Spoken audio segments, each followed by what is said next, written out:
On a simplement fait une vidéo d'interpellation pour dire à nos frères, attention, il y a un virus qui circule actuellement dans l'air qu'on est en train de propager. La vidéo a été supprimée. On réitère encore aujourd'hui notre vidéo parce que on vient d'apprendre comme ça que la République démocratique du Congo attend ou va recevoir des doses bien spécifiques. On ne va même plus dire le nom, hein. Je vous affiche le truc, vous-même vous lisez.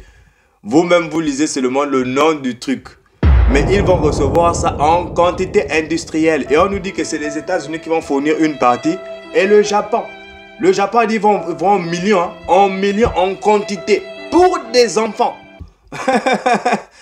Pour des enfants. Bon, on lance déjà un premier point de réflexion.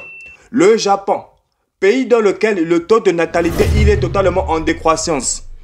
Pays dans lequel ils sont en train de chercher des mesures pour essayer de redresser la population parce qu'elle est totalement vieillissante. Vous arrivez comme ça devant des magasins, c'est des papis de 93, 95 ans qui vous ouvrent des portes.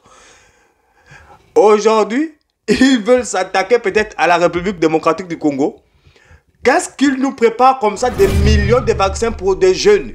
Attends, ils avaient déjà préparé ces vaccins-là ou ça vient de sortir?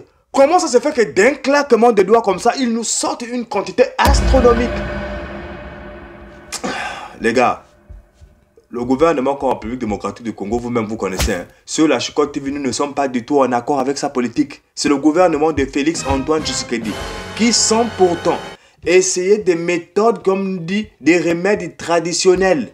Des remèdes de la tradition africaine, c'est-à-dire la guérison des plantes. On n'essaye même pas cela. Mais comme on a tellement diabolisé notre médecine, l'une des médecines les plus diabolisées au monde, c'est la médecine africaine.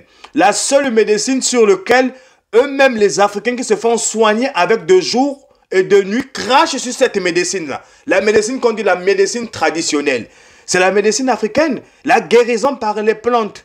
Et les Africains crachent sur ça. Certains Africains crachent sur cette médecine, qui est la plus vitale, la plus saine, et la meilleure de toutes les médecines qui puissent exister. Je ne comprends pas. Aujourd'hui, on va venir nous injecter des choses aux frères congolais. Pour quel but?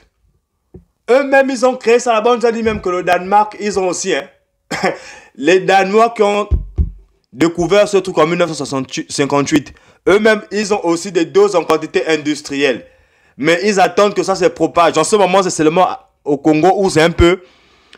C'est beaucoup, ça c'est beaucoup propagé, mais ils attendent que ça s'étende sur tout le continent africain pour qu'ils arrivent comme des libérateurs, avec des doses bien spécifiques. Je vous dis clair et net, on boit le quinqueliba. On boit le quinqueliba et on part au village demander une méthode ou une guérison spécifique pour cela, mais on était obligé de faire cette vidéo pour tirer la sonnette d'alarme et encore interpeller nos frères de la République démocratique du Congo sur le fait qu'il fallait être très vigilant parce que Maître Gims nous avait déjà dit les ajustements qui pouvaient y arriver. Et là, on sent que là, la manière dont on affiche des photos comme ça des frères et des sœurs, c'est pas possible. En tout cas, les gars, on va s'arrêter là pour aujourd'hui. C'était Big El Chachko TV. Allez, ciao, ciao pour un prochain programme et faites très attention, les gars.